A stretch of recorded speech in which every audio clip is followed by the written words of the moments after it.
ತಡರಾತ್ರಿ ಸುರಿದಂತ ಧಾರಾಕಾರ ಮಳೆ ಜಿಲ್ಲೆಯಲ್ಲಿ ಸಾಕಷ್ಟು ಅವಾಂತರಗಳನ್ನ ಸೃಷ್ಟಿ ಮಾಡಿದೆ. ಅದರಲ್ಲೂ ಕೂಡ ಬೆಂಗಳೂರು ಮೈಸೂರು ಎಕ್ಸ್‌ಪ್ರೆಸ್ ವೇನ ಸರ್ವಿಸ್ ರಸ್ತೆ ಸಂಪೂರ್ಣವಾಗಿ ಜಲಾವೃತವಾಗಿದೆ.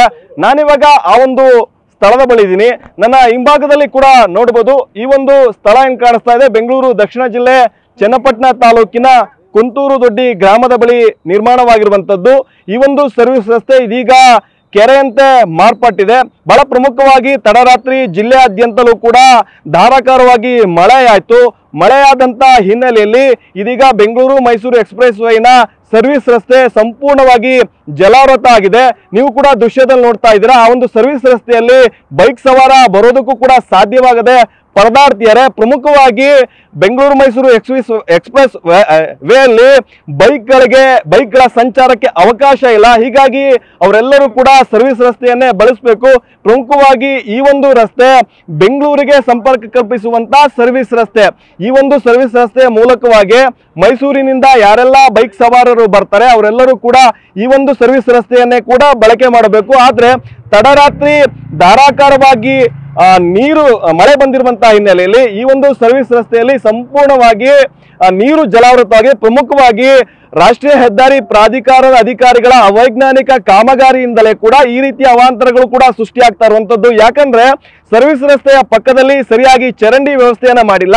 ಚರಂಡಿ ಮೂಲಕವಾಗಿ ಮಳೆ ಬಂದಂತ ಸಂದರ್ಭದಲ್ಲಿ ನೀರು ಸರಾಗವಾಗಿ ಹರಿದೋಗೋಕ್ಕೂ ಕೂಡ ವ್ಯವಸ್ಥೆಯನ್ನ ಕಲ್ಪಿಸಿಲ್ಲ. ಹೀಗಾಗಿಯೇ ಈ ಮಳೆ ಬಂದಂತ ಸಂದರ್ಭದಲ್ಲಿ ಸಂಪೂರ್ಣವಾಗಿ ನೀರೆಲ್ಲವೂ ಕೂಡ ಈ ಒಂದು ರಸ್ತೆಯಲ್ಲೇ ಕೂಡ ನಿಲ್ಲುತ್ತೆ. ನೋಡ್ತಾ ಇದ್ರ ವಾಹನ ಸವಾರ ಈ ಒಂದು ಮಾರ್ಗದಿಂದ ಬೆಂಗಳೂರು ಕಡೆ ಹೋಗೋದಕ್ಕೆ ಮುಂದಾದ್ರೆ ಅಲ್ಲೇ ಕೂಡ ಸ್ಟ್ರಕ್ ಆಗಿ ವಾಪಸ್ ಬರ್ತಾ ಇದ್ದಾರೆ. ಅವ್ರನ್ನು ಕೂಡ ನಾನು ಮಾತಾಡಿಸ್ತೀನಿ. ಗಾಡಿ ಕೂಡ ಮೂವ್ ಆಗ್ತಾ ಇಲ್ಲ. ಯಾವ ಪರಿಸ್ಥಿತಿ ನಿರ್ಮಾಣ ಆಗಿದೆ ಅಂತ ಸರ್ ಹೇಳಿ ಸರ್, ಏನಾಗಿದೆ, ಯಾವ ರೀತಿ ಸಮಸ್ಯೆ ಆಗಿದೆ ಅಂತ? ಸರ್, ಇಲ್ಲಿ ಪ್ರತಿ ಸಾರಿ ಮಳೆ ಬಂದಾಗ್ಲೂ ಇದೇ ಗೋಳು ಗಾಡಿಗಳು ಬಂದು ಊದ್ಕೊಂತೈತೆ. ಈಗ ನೋಡಿ ಅಲ್ಲ ಅರ್ಧ ಹೋಗ್ಬಿಟ್ಟು ವಾಪಸ್ ಬಂದ್ಬಿಟ್ಟೆ ಗಾಡಿನೇ ಆಫ್ ಆಗ್ತದೆ, ಇಂಜಿನ್ ಒಳಗಡೆ ಎಲ್ಲ ನೀರು ಹೋಗುತ್ತೆ. ಇವ್ರು ಮಾಡಿರೋ ಅವೈಜ್ಞಾನಿಕ ಒಂದು ರಸ್ತೆಯಿಂದ ಸಾರ್ವಜನಿಕರಿಗೆ ತುಂಬ ತೊಂದರೆ ಆಗುತ್ತೆ. ನಮ್ಮದು ಹೊಲ ಇದೆ, ಹೊಲಕ್ಕೂ ಹೋಗೋಕ್ಕಾಗಲ್ಲ, ತುಂಬ ರೈತರಿಗೂ ತೊಂದರೆ ಆಗ್ತಾಯಿದೆ. ಇದರಿಂದ ಮೇಲಾಧಿಕಾರಿಗಳು ಇದಕ್ಕೆ ಏನು ಒಂದು ಸೂಕ್ತವಾದ ಕ್ರಮವನ್ನು ಕೈಗೊಳ್ಳಬೇಕು ಅಂತ ನಾವು ಸುಮಾರು ಸಾರಿ ಮನವಿ ಮಾಡಿದೋ, ಅದ್ರ ಬಗ್ಗೆ ಪ್ರತಿಭಟನೆ ಮಾಡಿದೋ. ಯಾವುದೇ ರೀತಿ ಯಾವ ಅಧಿಕಾರಿ ಆಗಲಿ ಯಾವ ಇವರಾಗಲಿ ಬಂದು ಬರೀ ತಾಮಸಿ ಮಾಡ್ತಾರೆ ಹೊರತು ಇದಕ್ಕೆ ಪರಿಹಾರವನ್ನು ಯಾರೂ ಕಂಡುಹಿಡಿಯಲಿಲ್ಲ. ಅದಕ್ಕೆ ದಯವಿಟ್ಟು ಈ ಮಾಧ್ಯಮದ ಮುಖಾಂತರನಾದರೂ ಒಂದು ಪರಿಹಾರವನ್ನು ಇದು ಮಾಡಿಸಿ ಜನಗಳಿಗೆ ಉಪಯೋಗ ಥರ ಮಾಡಬೇಕು ಸರ್. ಒಂದ್ ಕಡೆ ತಡರಾತ್ರಿ ಸುರಿದಿರುವಂತ ಮಳೆಯಿಂದಾಗಿ ಎಕ್ಸ್‌ಪ್ರೆಸ್ ವೇನ ಅಂಡರ್ ಪಾಸ್ ಸಂಪೂರ್ಣವಾಗಿ ಜಲಾವೃತವಾಗಿದ್ರೆ, ಮತ್ತೊಂದ್ ಕಡೆ ಕುಂತೂರು ದೊಡ್ಡಿ ಗ್ರಾಮದ ಬಳಿ ಸರ್ವಿಸ್ ರಸ್ತೆ ಕೂಡ ಜಲಾವೃತ ಆಗಿರುವಂತದ್ದು. ಒಂದ್ ರೀತಿ ಸ್ವಿಮ್ಮಿಂಗ್ ಪೂಲ್ ರೀತಿಯಲ್ಲಿ ಮಾರ್ಪಟ್ಟಿದೆ.